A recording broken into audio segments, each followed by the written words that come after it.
Assalamualaikum warahmatullahi wabarakatuh. Sampurasun. Selamat datang di channel misteri kita. Pada kesempatan kali ini saya akan membahas mengenai konten edukasi spiritual, yang dimana konten ini akan mengedukasi mengenai hal-hal spiritual yang belum kalian ketahui. Setelah kemarin saya membahas mengenai ciri orang yang memiliki kodam, pada kali ini saya akan membahas mengenai perbedaan orang yang memiliki kodam dari keturunan atau titisan dan perbedaan orang yang memiliki kodam dari hasil amalan atau tirakat. Nah, tapi sebelum itu saya mau kalian bantu support channel misteri kita ya, dengan cara klik tombol subscribe, like, dan share sebanyak-banyaknya untuk agar saya bisa lebih memberi kalian edukasi mengenai hal-hal spiritual yang belum kalian ketahui. Nah, sebelum saya membahas mengenai perbedaan tersebut, saya akan sedikit memberi tahu kalian tentang pengertian mengenai kodam hasil amalan dan kodam keturunan. Dalam dunia spiritual, sudah tidak asing lagi ketika mendengar istilah jin kodam pendamping. Kodam pendamping sendiri merupakan hadirnya energi dari dunia gaib yang bersemayam di tubuh manusia, yang tujuannya jin tersebut dikabarkan untuk membantu, membimbing, dan mendampingi tuannya selama di dunia. Kodam pendamping ini kental dengan kekuatan khususnya. Misal, kodam seorang berjelma sebagai prajurit, atau macan, atau naga, atau lain sebagainya, memiliki keahlian yang berbeda-beda tergantung niatan si orang tersebut atau energi dari kodam tersebut. Nah, kekuatan atau energi dari kodam tersebut akan didedikasikan untuk tuannya, terutama dalam keadaan mendesak. Hingga saat ini masih banyak orang yang belum mengetahui asal-usul kodam pendampingnya. Mungkin kalian pun belum mengetahui ya asal-usul kalian memiliki kodam atau berasal dari mana kodam kalian. Menurut pengalaman saya, ada dua alasan mengapa kodam hadir mendampingi seorang manusia di bumi ini. Yang pertama, kodam tersebut datang dari garis keturunan, misal kodam kakek buyut kita yang dimanfaatkan untuk mendampingi anak cucunya. Lalu yang kedua, kodam hadir karena hasil perjalanan spiritual atau tirakat atau amalan yang pernah kalian baca, yang dilakukan oleh kita selama hidup. Contohnya nih ya, yang biasa kalian lihat ketika KPL ya, atau para spiritualis yang menurut kita itu sudah terkenal gitu kan, melakukan ekspedisi di sebuah tempat, ada jin yang ingin menjadi kodam pendampingnya, atau tiba-tiba misalnya ada jin yang ingin mengikuti dia, atau tiba-tiba kalian lagi ke tempat-tempat yang bersejarah atau tempat-tempat yang memiliki nilai. Itu biasanya kadang-kadang kalau memang si kodam itu cocok dengan aura kita, biasanya kodam itu ingin mendampingi kita. Nah, itu namanya kodam hasil perjalanan spiritual ya, atau tirakat. Nah, dari penjelasan saya tadi menimbulkan pertanyaan bagi kalian semua pasti kan, apa perbedaannya jin kodam dari garis keturunan dan yang hasil amalan atau perjalanan spiritual. Oke, saya akan memberitahu mengenai perbedaan kodam keturunan dan kodam amalan yang saya ketahui ya dari pengalaman saya. Nah, menurut pengalaman saya ada tiga ya teman-teman, tiga perbedaan kodam keturunan dan kodam hasil amalan. Yang pertama, biasanya kodam dari garis keturunan sudah pasti energinya positif dan akan setia. Untuk penjelasan nomor satu ini ya, saya akan menyangkut pautkan dengan logika dan spiritualnya juga ya teman-teman.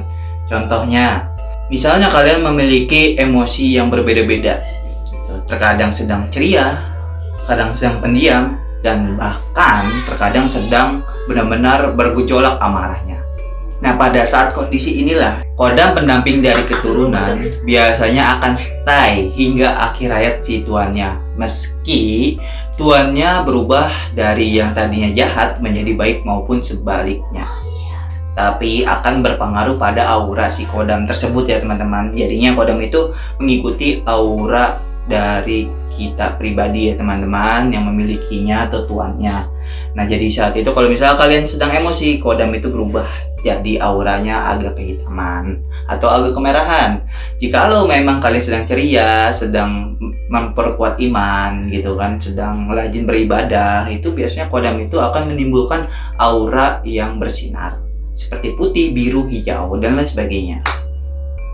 Berbeda dengan kodam hasil perjalanan spiritual atau tirakat, biasanya mereka akan meninggalkan tuannya jika dirasa sudah tidak sesuai dengan tujuan awal dirinya mengabdi dengan manusia. Inilah mengapa ada istilah ada ilmu hitam dan ilmu putih, karena penyalahgunaan dari tujuan awal si kodam tersebut. Nah biasanya orang-orang yang memiliki kodam dari amalan itu kan tergantung niatan awal ya. Misal contoh, niatnya untuk membantu atau niatnya untuk lain sebagainya, atau kekebalan tubuh atau misalnya pelindungan tubuh.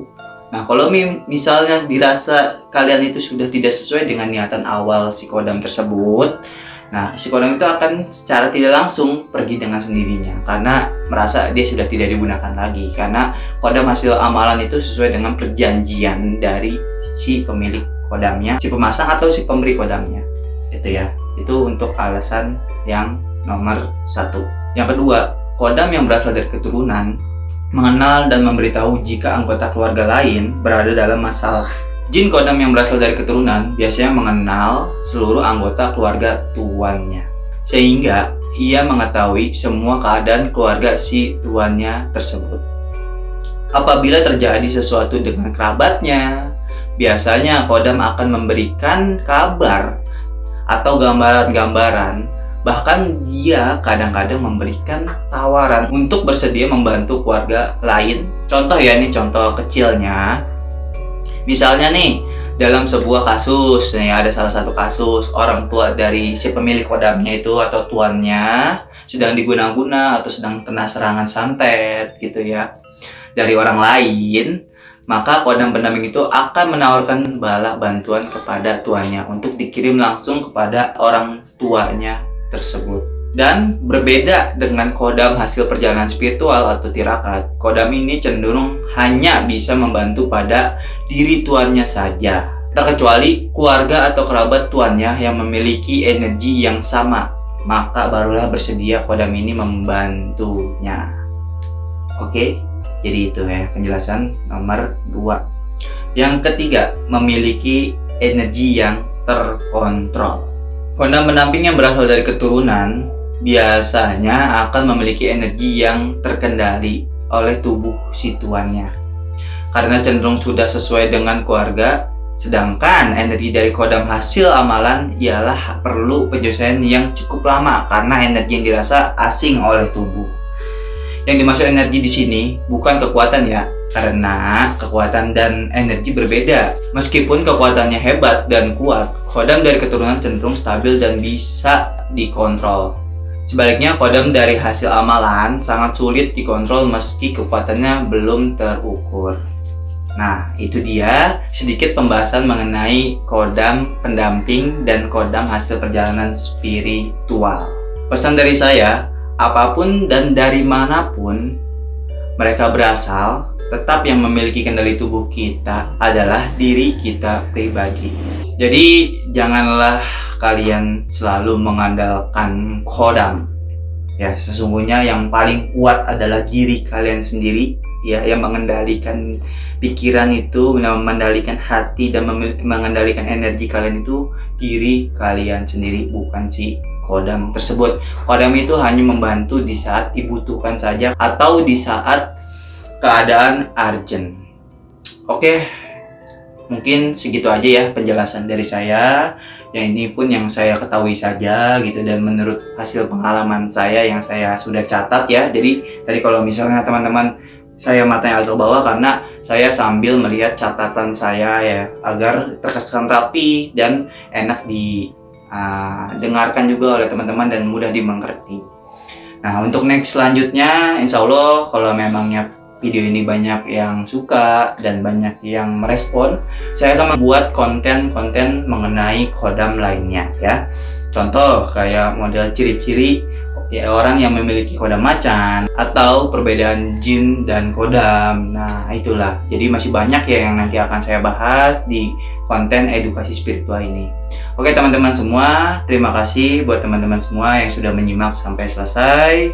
Dan jangan lupa di subscribe, like, dan share ya, karena untuk membantu channel misteri kita agar terus berkembang. Dan sekian dari saya, ya Kang Yuda Lesmana. Tetap saksikan konten-konten misteri kita yang lainnya karena mereka ada di sekitar kita.